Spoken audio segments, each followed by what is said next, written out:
can't do that. A little time has to pass. You have to let a little time go by. I have a rule of thumb, 6 weeks. If you're a friend of mine and you're in my book and you die, I leave you alone for an extra 6 weeks. 6 extra weeks in the book on the house, it's on me. Now, speaking of dead people, there are things we say when someone dies. Most of us say, a lot of us do, things we say that no one ever questions. They just kind of go unexamined. Give you a couple examples. After someone dies, the following conversation is bound to take place, probably more than once. Two guys meet on the street. Hey, did you hear? Phil Davis died. Phil Davis? I just saw him yesterday. Yeah. Didn't help. He died anyway. Apparently, the simple act of your seeing him did not slow his cancer down. In fact, it may have made it more aggressive. You know, you could be responsible for Phil's death. How do you live with yourself? Here's another thing they say after a death. This is usually said to the surviving spouse. Listen, if there's anything I can do, anything at all, please don't hesitate to ask. What are you going to do, a resurrection? This ain't the fucking New Testament, you know. You know what you tell a guy like that who wants to help? Oh, fine, why don't you come over this weekend? You can paint the garage. Bring your plunger. The upstairs toilet overflowed and there's shit all over the floor up there. Do you drive a tractor? Good, that'll come in handy. The North 40 needs a lot of attention. Bring your chainsaw and your pickaxe. We're going to put your ass to work. He wants to help? Fuck him. Call his bluff. Call his bluff. Don't hesitate to ask. The nerve of these pricks. Here's another thing we say to the surviving spouse. I'm keeping him in my thoughts. Where? Where exactly in your thoughts does he fit? In between my ass hurts in this chair and let's fuck the waitress?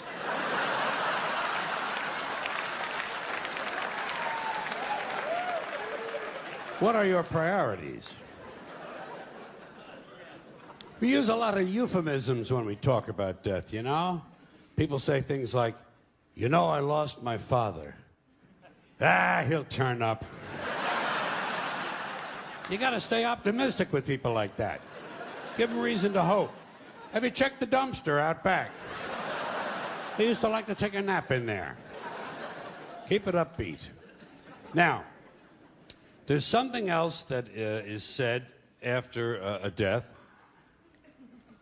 but this one involves belief, which is where I begin to have big problems. This one happens after the funeral, after the burial, back at the house. Back at the house where the family and friends and the loved ones of the deceased are having some food and drink and they're enjoying some warm reminiscences of the person who passed away.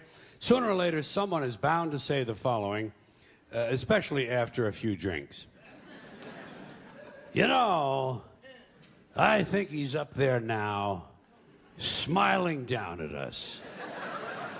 And I think he's pleased.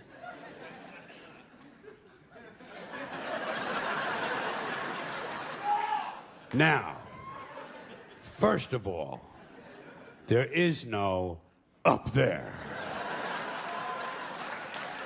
No. For people to be smiling down from.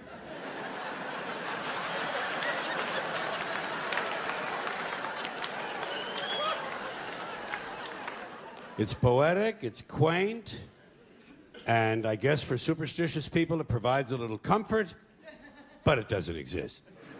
But if it did, and if someone did somehow survive death in a non-physical form, I personally think he'd be far too busy with other celestial activities than to be standing around paradise, smiling down.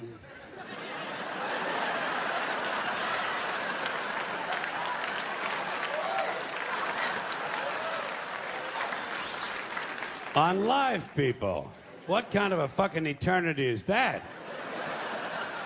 And why is it no one ever says, I think he's down there now, smiling up at us? Apparently, it never occurs to people that their loved ones might be in hell. Your parents could be in hell right now. Your parents in hell. Your father, for sure. Oh, shit, hell is full of dads. Full of dads. Even the ones who took you to the ball game. Just for beating the shit out of you once too often. And fucking the neighbor lady. And fucking the neighbor dog.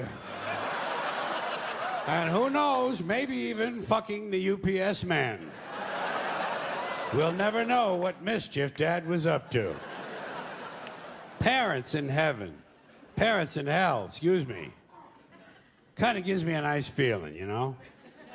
Grandparents in hell. Picture that. Picture your grandmother in hell. Baking pies without an oven. And if someone were in hell, I doubt very seriously he'd be smiling. I think he's down there now, screaming up at us. And I think he's in severe pain. Now, speaking of dead people in heaven, there are some people who not only believe that their dead parents in heaven can see them. Okay? Okay. They honestly believe that their dead parents in heaven can help them. You've heard these people, I'm sure. They honestly somehow believe that their dead parents in heaven can intercede with God on their behalf to gain favors for the living. I come from a Catholic home. I heard this shit.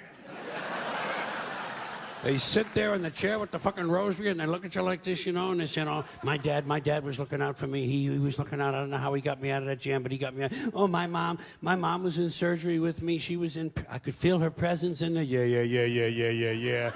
Fine. Like the people who die have nothing better to do than to run the heavenly branch of the Make-A-Wish Foundation. Now, if people want to believe this kind of stuff, it's fine with me. Let them believe it. I don't want to disabuse anyone of their beliefs. But I have a question about this. A question that involves logic. Let's suppose it's true. Let's allow the proposition that somehow dead parents in heaven can help their living children. Fine. So, we got a family living on earth, father and mother and 4 kids. Family of 6. Good family, nice family, doing all the right things, having a good time, making all the right moves. And the parents go away on a weekend trip and get killed in an accident. And the children, of course, survive. So now, according to this theory, these 2 people go to heaven and they start helping their 4 living children. Helping them with everything they need. Helping them with their science projects, with their SAT scores. Helping them get a good school and get a nice job and get a promotion and a raise and someone to marry, and they all grow up. These 4 kids now grow up and have children of their own. And let's say that all 4 of these now grown children also die at the same time. Just for the sake of argument. Let's say there's an explosion at Thanksgiving dinner. And these 4 die, but their children survive because they were seated at the children's table.